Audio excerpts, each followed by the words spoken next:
Hi friends, welcome to Deepa's tea time vlog. இன்றைக்கி எங்கள் வீட்டு மொட்டை மாடியில் அடுக்கு மல்லி இன்னும் நிறைய பொருட்கள் நம்ம அறுவடை பண்ண போகிறோம். வீடியோவை ஃபுல்லாக ஸ்கிப் பண்ணாமல் பாருங்கள். என் பொண்ணு தான் இன்றைக்கி அடுக்கு மல்லி பறிச்சிட்டு இருக்கா. இதை நாங்கள் பறித்து சாமிக்கு தான் வைப்போம். நிறைய பூ பூத்துச்சுன்னா நாங்கள் நல்லா கட்டி தலைக்கி வைப்போம்.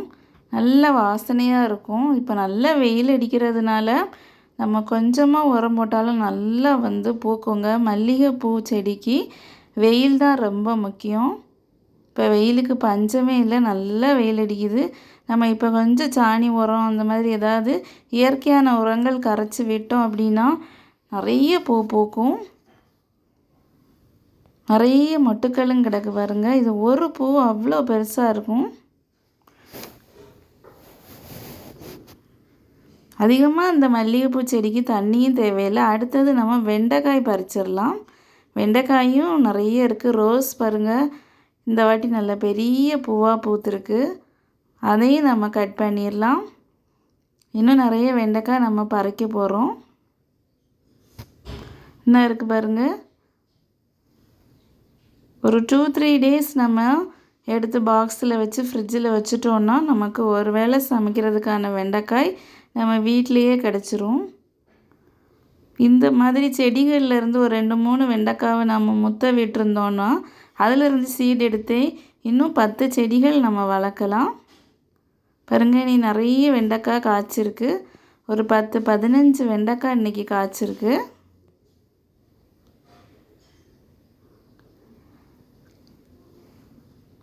இப்போ வெயில் அடிக்கிறதுனால 2 வேளை தண்ணி விட வேண்டியதாக இருக்குது. நாகர்கோவிலில் எல்லா இடமும் மழை பெய்யுது. ஆனால் நாகர்கோவில் மெயின் ஏரியாலெல்லாம் மழை பெய்யவே மாட்டேங்குதுங்க. என்ன பாருங்கள், இன்றைக்கி இவ்வளோ வெண்டைக்காய், அடுக்கு மல்லி, ரோஸ் எல்லாமே பூத்துருக்கு பாருங்கள்.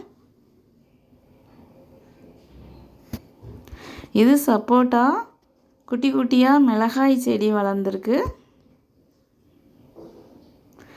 இன்றைக்கி நாம் மருதாணி பறிச்சிடலாம். இன்றைக்கி நான் மருதாணியை பறித்து அரைச்சி கையில் வச்சு காமிக்கிறேன். நல்லா செவக்கும். குட்டி குட்டி இலையாக தான் இருக்குது, ஆனால் நல்லா செவக்குங்க. நம்ம வீட்டிலையே இந்த மாதிரி அரைச்சி நம்ம வைக்கிறதுனால எந்த கெமிக்கலும் இல்லை, நமக்கு சைடு எஃபெக்ட்டும் வராது. சிலருக்கு கடையிலேருந்து வாங்கி வைக்கிறப்போ ஸ்கின் அலர்ஜி வந்துடும்.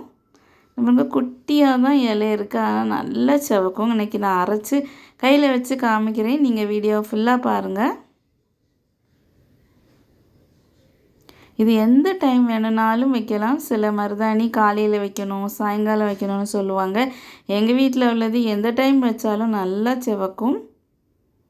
குட்டி இலை தாங்க, ஆனாலும் சூப்பர் இலைங்க இது. மருதாணி உடம்புக்கு ரொம்பவுமே குளிர்ச்சின்னு சொல்லுவாங்க. அதனால் கால் பெருவிரலில் மருதாணி நம்ம வைக்கிறது நல்லது. அதே மாதிரி கை பெருவிரல் அந்த மாதிரி வச்சோன்னா நம்ம உடம்பு கொஞ்சம் குளிர்ச்சியாக இருக்கும். இப்போ வெயில் காலங்கிறதுனால இந்த மாதிரி மருதாணியை அரைச்சி நம்ம வைக்கிறது நல்லது. இது என் ஃப்ரெண்டு தான் இந்த கம்பு கொடுத்தாங்க. சின்ன தொட்டிலேயே சூப்பராக வளர்ந்துருக்கு பாருங்கள். இன்றைய அறுவடையெல்லாம் பார்ப்போம். வெண்டைக்காய், ரோஸ், மருதாணி இலை, இவ்வளோ மருதாணி இலை கிடச்சிருச்சு பாருங்கள். அடுக்கு மல்லி இதான் இன்றைக்கி அறுவடை பண்ணது. நம்ம இப்போ மருதாணியை நல்லா அரைச்சி எடுத்து கையில் வச்சிடலாம். ரோஸ் இன்றைக்கி நல்லா பெருசாக பூத்துருக்கு பாருங்க. நான் மருதாணியெல்லாம் மிக்ஸி ஜாரில் கொஞ்சோண்டு புளி சேர்த்து நல்லா அரைச்சி எடுத்துகிட்டு வந்துட்டேன். புளி சேர்த்தா நல்லா சவக்குன்னு சொன்னாங்க. ஃபுல்லாக நம்ம வச்சுட்டு காமிக்கிறேன் பாருங்கள். வச்சாச்சு. இது ஒரு 1 hour 1.5 hour வச்சா போதும் நல்லா சவக்கும் பாருங்கள். நல்லா செவந்துடுச்சு. ஓகே ஃப்ரெண்ட்ஸ், இந்த வீடியோ பிடிச்சிருந்தால் லைக் பண்ணுங்கள், ஷேர் பண்ணுங்கள், சப்ஸ்கிரைப் பண்ணுங்கள். தேங்க்யூ.